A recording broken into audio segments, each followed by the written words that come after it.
Hey guys, this is Jay Calderon with Jay Unboxing, going over this weekend's results and going to be handing out some fighter grades more specifically.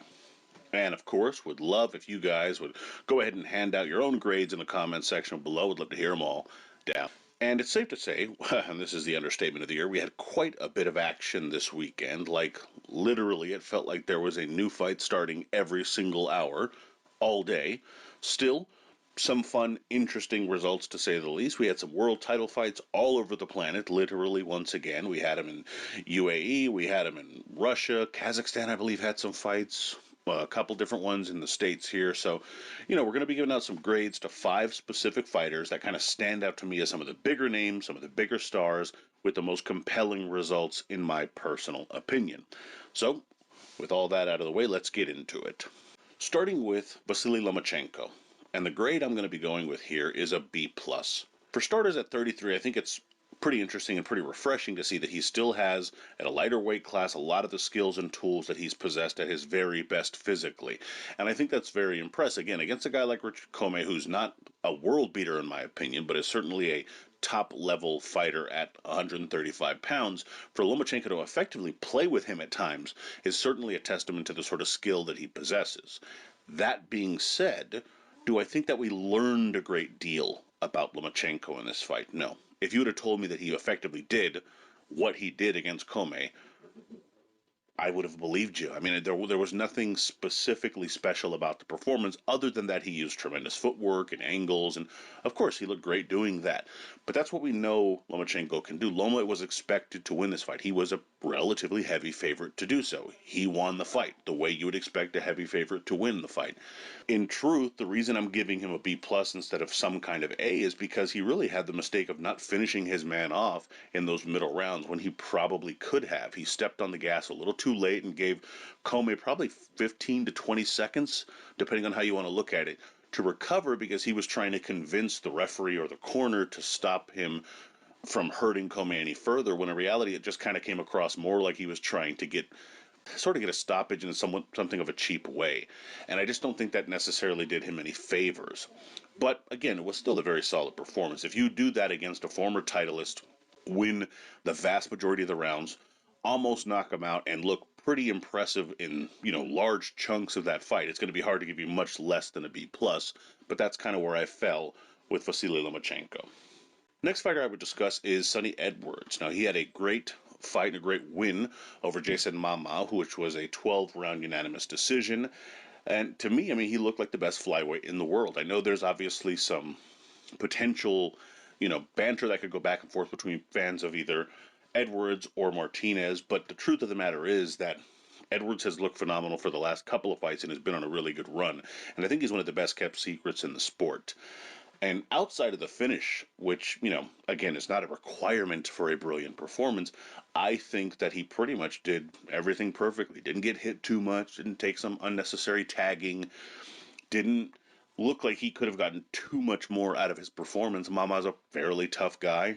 As a result, I think it was a fairly decent way to go about just making sure you cruise to a reasonable decision in a fight that you more or less dominated. Again, it wasn't completely one-sided. There were some times you could say Mama had some success, but for the most part, it was vintage Edwards, or what's becoming known as vintage Edwards, as he's just becoming a very, very solid fighter who has an amazing, interesting, compelling style. And again, I think he's the best kept secret in boxing, because if more people, put it to you this way, if he was 20 pounds heavier and American, we'd be hearing a lot more about him. Next fighter I'll be going with here is Conor Benn, and I'm going to be handing out a grade of an A-. And the reason for it is because if you look at what he wanted to do with this fight, he wanted to make a statement. Well, he got one. He didn't look like a guy who was in over his head, who was getting outskilled by what could be a skilled fighter in Algeria, though he's probably past his best days in my opinion. He looked like a guy who was trying to set up the shot that ultimately landed, detonated, and ended the fight with that right hand in the 4th frame. It's, again, what kind of Algeria are we getting at this point? Again, it's not the best version of him, but at the same time, that's not necessarily Ben's fault. He knows that he's trying to take the necessary progressive steps to show that he's ready for the top of the division. Welterweight is a stacked division. Not only is it stacked in terms of the titleists when you got guys like Spence and Crawford up there, but then you also have guys like Virgil Ortiz and Boots that are there I mean, you're talking about depth upon depth at this point at 147 pounds. So I think he needs to tread carefully in that regard in terms of taking too big a chunk or a step up. Where he goes from here, only time will tell. But in terms of the performance itself, I would say he did about what he could. And he got him out of there, got enough rounds that you could see sort of how he's, compared to maybe some of the other opponents that Algeria has faced. Again, something of an unfair comparison, but at least from a marketing standpoint, it certainly makes Ben look good. The performance itself looks good. It's a highlight real knockout, potentially a knockout of the year candidate late in the calendar here, but nonetheless a pretty solid performance, which is why I went with the A minus. Next fighter I'm going to go with here is Katie Taylor, and I'm actually going to be going with a B minus. And to be honest with you, it could be lower to some degree. And the reason for that is because her performance to me kind of came across as good, but not great. I think that she let Sharapova dictate a little too much. She got countered a bit too much, came in with what she can do sometimes, which is a little bit of an amateurish kind of rush where she's throwing too many punches at once and it becomes a little forced. They're arm punches to begin with, so they're not even typically that effective. Now, again, that's a little bit of a harsh brush to paint that fight with, but that did happen in spurts, and she made the fight probably tougher than it needed to be. She could have, again, just boxed, circled, moved, dictated more pace, and she could have done herself well in leading into this mega fight that she's looking to have with Amanda Serrano. But that sort of leads to my point here. How good does she look in this fight going into that biggest fight maybe in women's boxing history? Because quite frankly, if I had to base, we're going to see Amanda fight this coming weekend, and then we'll have a better understanding of how she's going to do it lightweight. But if she looks as good as she did in her previous weight class at lightweight, and she's looking in great shape and is technically sound and fundamental, and you compare her to this performance of Katie, my money's on Amanda. It might always be, but it certainly would be after this performance. It just wasn't the sort of performance you'd expect someone to want heading into perhaps the biggest fight of their career. Still, she showed she can adapt and win. She did find a way to kind of kick it into another gear there that Sharapova didn't quite have. It was a clear win. It wasn't like it was some kind of robbery or anything along those lines. And at the end of the day, she won and gets to move on to that big fight, hopefully, so long as Serrano wins herself. But again, I don't know how many favors she did as it pertains to trying to convince people that she's going to be the victor in that fight. And finally, I'll go with my fifth fighter here, which is Nonito Donaire, and I'm going to go with just a solid A. And really, how could it be any less? I mean, for starters, he gets a flat A no matter what for being able to be 39 years old and manage to make 118 pounds. That's absurd. I'm not even close to 39 just yet. Good God, the idea of making that weight is absurd. That being said, I mean, how could it be any less for the performance? He boxed well. He showed he could take a punch still. The reflexes were still pretty good. I mean, what more could he have really done considering he had a young, relatively hungry, undefeated fighter? And Gabalio did not look like a bad fighter for the fight's duration, for as long as it lasted. It was, again, granted, a fourth round KO with a body shot, but it wasn't as though Gabalio looked completely outclassed in every single moment of the fight. He made Donaire have to think, have to switch things up, have to take a couple of right hands, and he was able to still do that. And for him to be able to do that at the age of 39 and then claim all he wants is unification and wants to go after Naoya Inoue, and I mean, come on, you got to go with an A here. I don't see how you can go any lower. Now, as it pertains to whether he gets that unification, do I think it's something that could happen? Possibly.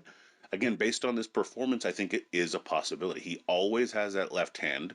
He put up a hell of a performance against Inoue, who I think is the class of 118 pounds to begin with. So, I mean, he's really just that one win away.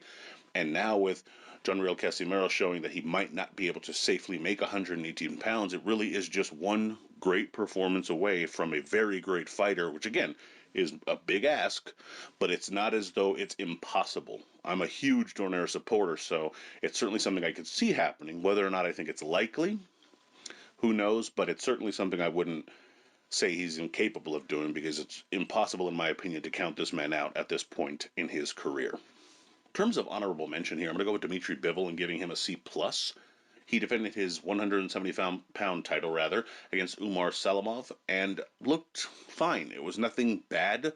It just wasn't anything great. It didn't make you, fiend for a fight between him and Beterbiev or Canelo or really anyone. It just looked like a guy who's very skilled, who can kind of go through the gears if he needs to, but unless he's forced to, he's not going to. That's the way. That's kind of the rap he's always had his whole career. And I'm actually a pretty big defender of the guy. I think he's a very skilled fighter, and I enjoy watching a lot of his fights. But to me, I have to feel like he's fighting someone that can potentially pose a risk. If he's going to have those kind of rudimentary fights against guys that I don't believe deserve to be in the ring with him, that's a real hard performance to defend.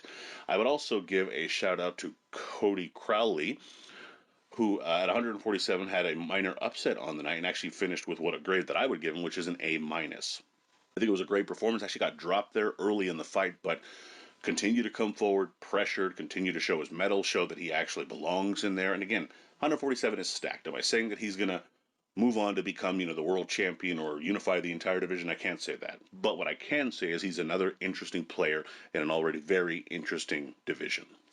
In any event, let me know what you guys think down in the comments. What were some of the grades you'd give for some of the fighters? Agree? Disagree? Would love to hear both of those kinds of thoughts. So on and so forth. Please be sure to like, comment, share, subscribe, and follow at jcalderon_JOB on Twitter. And you can email me at junboxing@gmail.com. Love to hear from there. Also be sure to check out junboxing.com for schedule, results, betting odds, rankings, and more. And as always, until next time.